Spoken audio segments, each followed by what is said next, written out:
Confuse करने का प्रयास कर रहे हैं। दिल्ली की जनता बड़ा स्पष्ट तौर पर जानती है कि दिल्ली के भलाई के लिए कौन काम कर रहा है और कौन नहीं कर रहा है। देश के यशस्वी प्रधानमंत्री नरेंद्र मोदी जी के नेतृत्व में लगातार भारत बढ़ रहा है और दिल्ली भी बढ़ रहा है।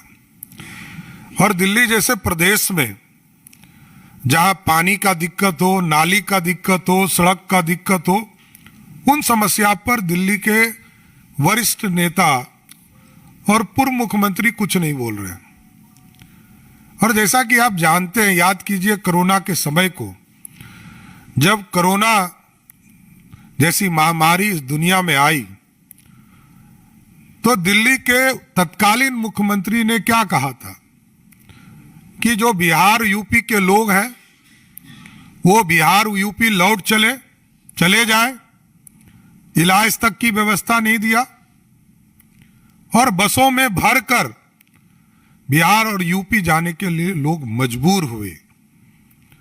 और आज लोग ये गलतफहमी फैलाने का प्रयास करते हैं कि पूर्वांचल के इशू पर रोहिंग्या और बांग्लादेशियों से जोड़ने का प्रयास किया जा रहा है, जबकि उनको पता होना चाहिए कि हमारे राष्ट्रीय अध्यक्ष जगत प्रकाश नड्डा जी बिहार की धरती पर ही उनका जन्म हुआ, पले पले हुए और आगे बढ़कर पूरी तरह इस देश की राजनीति में आए, हिमाचल से का प्रतिनिधित्व करते रहे और जिस बिहार में जन्मे हो उस पूर्वांचल के लोगों के विकास के लिए, उनके सम्मान के लिए, उनकी समृद्धि के लिए लगातार जेपी नड्डा जी काम करते रहे।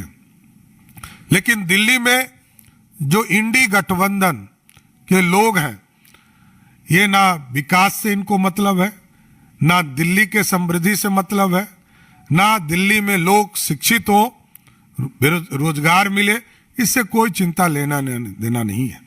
इसलिए आज बड़ा स्पष्ट तौर पर मैं आग्रह करने आया हूं दिल्ली में रह रहे पूर्वांचल के लोगों से कि इन लोगों से सावधान रहने की जरूरत है और इन लोगों को करारा जवाब देने का समय आ गया। 10 साल 12 साल से दिल्ली में सरकार बनाकर कोई काम दिल्ली की जनता के लिए इन लोगों ने नहीं किया है। इसलिए मैं विशेष तौर पर सभी लोगों से आग्रह करूंगा कि पूर्वांचल के लोग 2025 के चुनाव में पूर्ण रूप से दिल्ली में बैठी सरकार को जवाब देने का काम करें। और साथ ही साथ आप देखे होंगे कि अपने आप को एक पढ़ा लिखा वर्ग मानने वाले लोग किस तरह महिलाओं का अपमान करके 2 बड़ी घोषणा हुई दिल्ली में, दोनों वहां दिल्ली के मुख्यमंत्री ने घोषणा नहीं किया, दिल्ली के उनके पार्टी के नेता ने किया। ये अपने आप में महिलाओं का अपमान है। महिला शक्ति को आगे बढ़ाने का काम जो नरेंद्र मोदी जी कर रहे हैं, ये सारी पार्टियां एक तरह से अपमानित करने का काम कर रही है। धन्यवाद। कोई प्रश्न हो तो आप पूछ सकते हैं। पहले इस पर कोई सवाल हो तो विनीत झा। अगर हम बात करें, केजरीवाल का आरोप है कि पूर्वांचल के लोगों की तुलना जो है वो रोहिंग्या से की जा रही है, बांग्लादेशी से की जा रही है और वोटर लिस्ट में नाम जो है वो हटवाया जा रहा है। कैसे देखते? नहीं, एकदम ये समझिए कि दिल्ली में इनकी सरकार है, इनकी संस्थानें काम कर रही है, लेकिन जो बांग्लादेशी हैं और रोहिंग्या है, इस देश पे कानून भी आदरणीय अमित शाह जी ने लाया है सीएए के माध्यम से।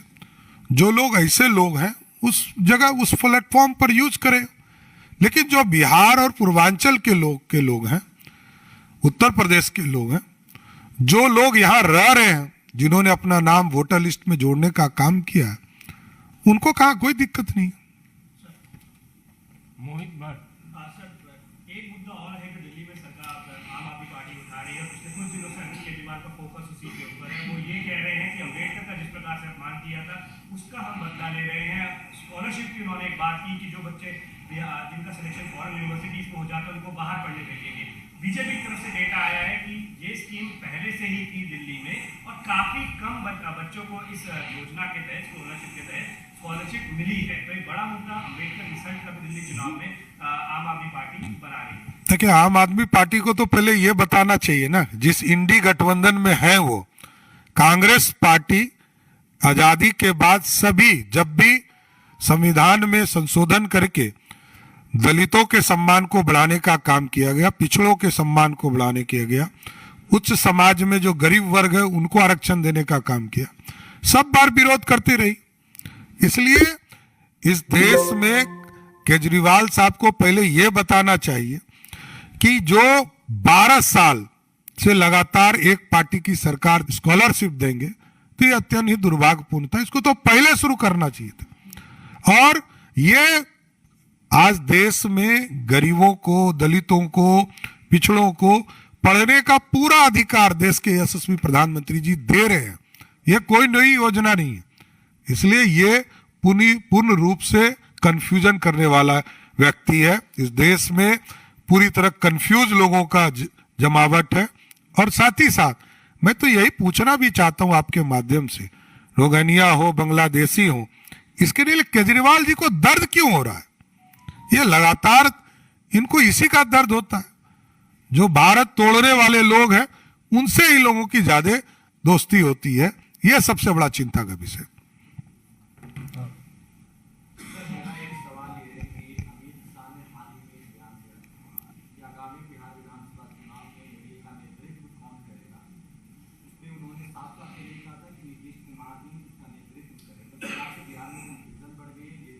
नहीं, कोई कंफ्यूजन नहीं है। एनडीए आज भी नीतीश कुमार जी के नेतृत्व में बिहार में काम कर रहा है, देश में यशस्वी प्रधानमंत्री नरेंद्र मोदी जी के नेतृत्व में काम कर रहा है, और आगे भी दोनों नेता के नेतृत्व में हम चुनाव लड़ते रहेंगे। धन्यवाद। 2020 में चुनाव जीतने के बाद मुख्यमंत्री नीतीश कुमार ही बनेंगे, ये तय है। देखिए, 2020 में हम लोगों ने घोषणा करके चुनाव लड़ा और आज तक मुख्यमंत्री हमने नीतीश कुमार जी को ही माना है। आगे भी नीतीश कुमार जी और नरेंद्र मोदी जी के नेतृत्व में ही चुनाव लड़ेंगे। तेजस्वी यादव ने घोषणा किया है कि वो महिलाओं को 2500 रुपए देंगे और वृद्धा पेंशन है उसको बढ़ा करके भी बढ़ाएंगे। देखिए, जहां तक लालू परिवार का बात है, लालू परिवार को 15 साल का हिसाब देना चाहिए। लालू प्रसाद जी ने 15 साल तक बिहार को लूटने का काम किया, बिहार के गरीबों के मुंह से निवाला छीनने का काम किया, गरीब जानवरों का निवाला छीनने का काम किया।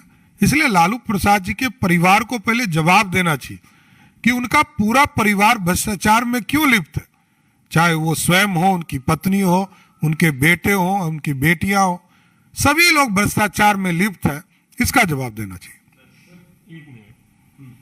समाजवादी पार्टी ने भारतीय जनता पार्टी को आतंकवादी संगठन, एक हिंदू आतंकवादी संगठन करार दिया है अम्बेडकर के ऊपर अमित शाह के बयान से। देखिए, ये मानसिक रूप से जो बीमार लोग होते हैं उसी तरह का बयान देते हैं। सर, जो बिहार में बीपीएससी के छात्र धरने में बैठे हैं वहां पे तेजस्वी यादव पहुंचते हैं और वो कहते हैं कि मैं सरकार से मांग करूंगा बीपीएससी परीक्षा रद्द करें, क्या कहेंगे? देखिए, उनको याद नहीं है, बच्चे हैं, उनके आदरणीय पिताजी जब मुख्यमंत्री थे बिहार में और उनकी माताजी मुख्यमंत्री थे तो बीपीएससी का चेयरमैन को अरेस्ट करके जेल भेजा जाता था। आज की स्थिति में कोई प्रश्न पत्र लीक नहीं हुआ है।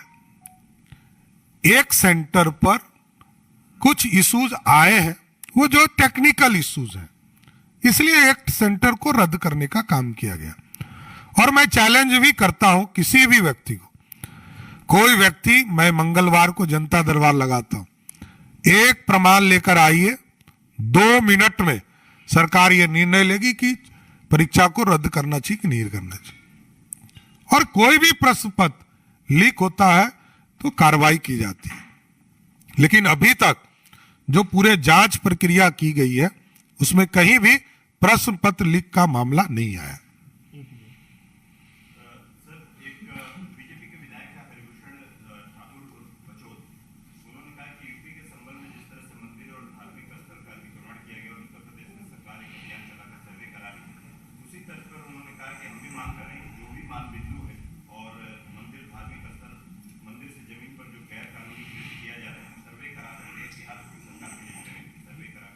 ये उनका व्यक्तिगत बयान है, पार्टी इस पर अभी विचार नहीं करती है। अमितेश, 1 मिनट कम ले लीजिए। जी। एक सवाल है sir, Bihar BJP core group की जो बैठक हो रही है, ये पहले से ये सब भी है चुनाव में, उसके पहले आप लोग किस तरह से अपने स्ट्रेटेजी नहीं नहीं, हम संगठन पर्व हमारा चल रहा है, संगठन पर्व में हमारी तैयारी करनी है, मंडल अध्यक्ष, हमारे बूथ के काम चल रहे हैं उसकी समीक्षा, और साथ ही साथ हम कैसे आगे जिला अध्यक्ष, प्रदेश कमेटी, सारी चीजों पे चर्चा होती है। ये संगठन पर्व का बैठक है, कोई चुनावी वर्ष का नहीं है। कमलेश जी। प्रियांक खड़गे हैं, मल्लिकार्जुन खड़गे के बेटे हैं, उन्होंने कुछ आपत्ति नहीं की अमित शाह जी को लेकर, खासकर अम्बेडकर। देखिए, कांग्रेस पार्टी को दिल में दर्द है और इसका इतिहास भी है।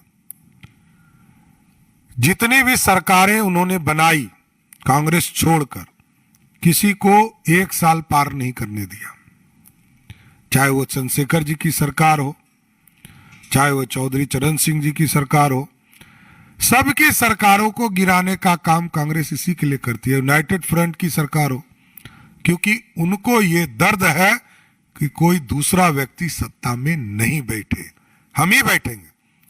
और आप देखिए, आजादी के 75 वर्षों के बाद जिस पार्टी ने 55 साल तक सत्ता भोगा हो, वो प्रश्न पूछ रही है, यही सबसे बड़ा दुर्भाग्य है। सर, एक गाली पॉलिटिक्स उन्होंने गाली का इस्तेमाल किया, उन्होंने कहा कि अमित शाह का ऐसा लगता है पागल कुत्ते ने काटे, इतना लो जाके उन्होंने गाली दी है अमित शाह के ऊपर, ऐसा स्टेटमेंट दिया है प्रियांक खड़गे ने। नहीं, मैंने कहा कि ये मानसिक रूप से बीमार है, और मानसिक रूप से इसलिए भी बीमार है क्योंकि उनको लगता है कि कांग्रेस छोड़कर